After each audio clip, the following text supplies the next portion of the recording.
Martha never planned to spend her 52nd birthday counting crows under a freeway overpass. Yet here she stood, clutching a battered field notebook, surrounded by Seattle's oddest bird nerds, a ragtag urban collective convinced tracking local wildlife could mend a breaking world. Pike Place Market's fish-throwing chaos loomed behind them, but this crew vibed different, binoculars strapped to thrift store vests, murmuring about osprey nests on skyscrapers. Her therapist had called it eco-grief. These folks called it Tuesday. Martha Creator never planned to spend her 52nd birthday staring pigeons under Pike Place Market's neon glow, but here she was, gripping a battered field notebook like it might float away. Climate headlines had turned her bones to brittle twigs, snapping under every new disaster. She'd spent months drowning in eco-grief, that sticky tar pit of helplessness, until her daughter signed her up for Seattle's Urban Bird Collective. 52 and taking notes on crows like some college kid, she'd scoffed. But that notebook, with its dog-eared pages of smudged sparrow sketches, tugged something older. It smelled like her father's old botany journals, ones he'd filled before logging companies clear-cut his favorite woods. First meetup, woman tripped over her own boots chasing a Steller's jay. Women decades younger steadied her with hands calloused from binocular straps in gardening. They didn't pity, they handed her spare pencils. Slowly, tallying cedar waxwings in parking lot trees became less silly, more sacred. Each scribbled observation was a rebellion against despair, against lie that small actions didn't matter. Now, watching a fledgling robin wobble on a fire escape, Martha laughed. Kids got my vibes. Her notebook bulged with messy victories, a rare warbler spotted near recycling bins, a neighbor planting native flowers after seeing her charts. Fear still lurked, sure, a storm cloud always on horizon, but she'd learned to carry an umbrella. By summer, she led beginners' walks, pointing out osprey nests on skyscrapers. Her father would have loved that. Woman never planned to spend her 52nd birthday staring a pile of unopened condolence cards, her hands still smelling of hospital disinfectant. Widowhood had left her untethered, but it was relentless news about wildfires and bleaching reefs that hollowed her out, as if grief needed an accomplice. One drizzly Seattle morning, she tripped over a rogue shopping cart outside Pike Place Market, sending her thermos clattering. A woman in a neon vest swooped in, not to help but to point a sparrow perched on cart handle. Pine siskin, stranger murmured, flipping open a battered notebook filled with wing sketches. Winter migration's gone weird. Wanna help us log M? Turns out, Urban Bird Collective met every Thursday by fish tossers, armed with binoculars and dark humor. Martha's first attempt jotting down sightings was a mess. She mistook a crow's mold pattern for some exotic thrush, earning chuckles. But crew's lead, a retired mechanic named Rosa who wore duct-taped boots, just slid her a fresh pencil. Messy notes mean you're looking, she said. Soon, Martha's own notebook grew crowded with observations, juncos nesting in parking garages, a barred owl haunting library's oak. Each entry felt like stitching a frayed edge of world back together. She learned to spot subtle shifts, how robins arrived earlier, how fewer gulls circled ferry docks. Data became her compass.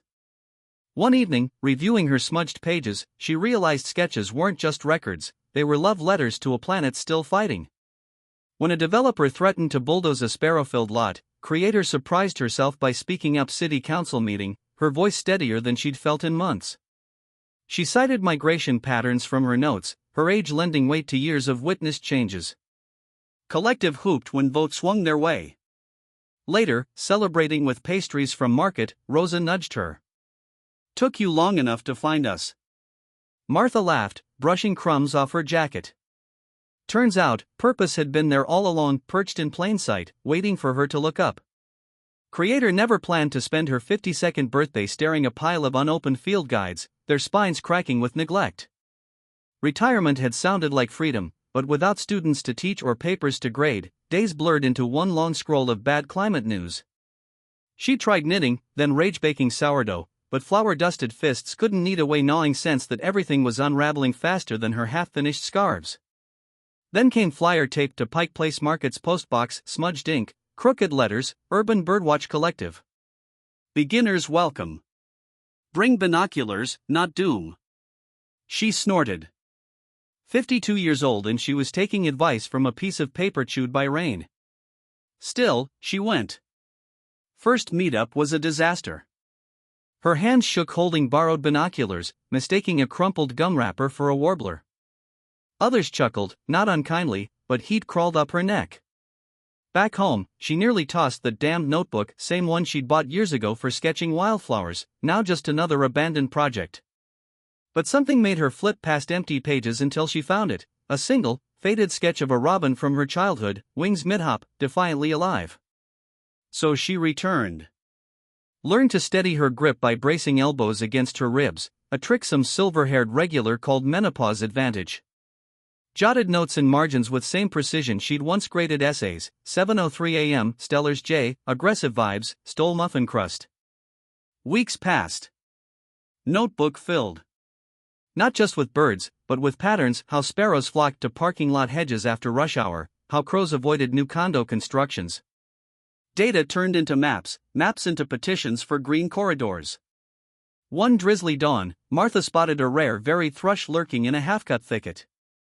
City crews were scheduled to clear lot by noon.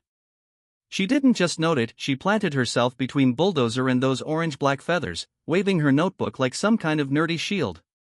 Later, over bitter coffee, she realized her hands weren't shaking anymore. Eco-grief hadn't vanished. But now, when headlines threatened to swallow her whole, she could flip open that notebook and trace fight in smudged pencil and ink. Proof that noticing, stubbornly, relentlessly, was its own kind of rebellion. She never planned to spend her 52nd birthday knee-deep in mud beside a storm drain, sketching a disheveled sparrow with one hand while balancing a half-eaten pastry from Pike Place in other. But here she was, field notebook smudged with rain and ink, grinning like a kid who'd just discovered crayons. 3 months ago, eco-grief had wrapped around her ribs like barbed wire. Now, thanks to Ragtag Urban Birdwatching Collective, a crew of baristas, retirees, and one overly enthusiastic postal worker, she traded doom-scrolling for documenting. Her notebook became a rebellion. Every scribbled wingbeat, every tally of urban hawks, whispered back void, life's worth capturing. Skeptics scoffed, what's a bunch of birds gonna fix? Until Creator turned her pages into a guerrilla exhibit community center. Not some polished gallery show. Just her battered notebook, propped open beside a jar of spare change for conservation, its spine cracked to reveal a vibrant spread, pigeons and power lines, a study in persistence. Then came twist. A local journalist, snapping pics for a fluff piece, caught Martha mid-laugh as a bold crow photobombed her display, snatching a crumb off her notebook. Shot went viral, silver-haired scientist schools us all, flooding Collective's inbox with requests to join. Even cranky hardware store owner, who'd once called their meetings hippie nonsense, shuffled in, pretending to examine a sparrow sketch before gruffly admitting, didn't know we had eagles downtown. By sundown, Martha's cheeks ached from smiling. Crowd's energy buzzed louder than hummingbird wings. She didn't cure climate anxiety that day. But with ink-stained fingers and a notebook now held together by sheer vibes, she'd proved something gutsier. Sometimes hope wears bifocals and tracks mud everywhere. Martha never planned to spend her 52nd birthday sobbing over a melted glacier documentary, but here she was, knees tucked under a thrifted quilt, wondering if her grandkids would even recognize a puffin. Then, like some cheesy rom-com meet-cute, only with feathers, a Stellar's J kamikaze dived into her bird feeder, scattering seeds and her gloom. She grabbed binoculars instead of tissues. Seattle's concrete jungle became her lab. That ragged field notebook, once filled with grocery lists, now overflowed with wobbly sketches, crow gangs holding court near Pike Place Market, a barred owl playing hide-and-seek in Discovery Park. She logged sightings with focus of a detective chasing leads, her eco-grief quieting with every scribbled observation. Turns out, tracking urban wildlife was cheaper than therapy and way funnier, especially when her neighbor's cat photobombed a rare warbler shot. By month 3, Martha's solo mission sparked a flock. Retired teachers, baristas, even a punk rock grandma with a hummingbird tattoo started joining her Saturday meetups, swapping stories over drip coffee. Their collective, Perch, became a thing, part science, part stand-up comedy hour. If that osprey builds one more nest out of yoga pants, I'm invoicing Lululemon. Her notebook's margins now bulged with shared notes, Martha's warbler watch method circled in neon, next to a kid's crayon map of best duck drama spots.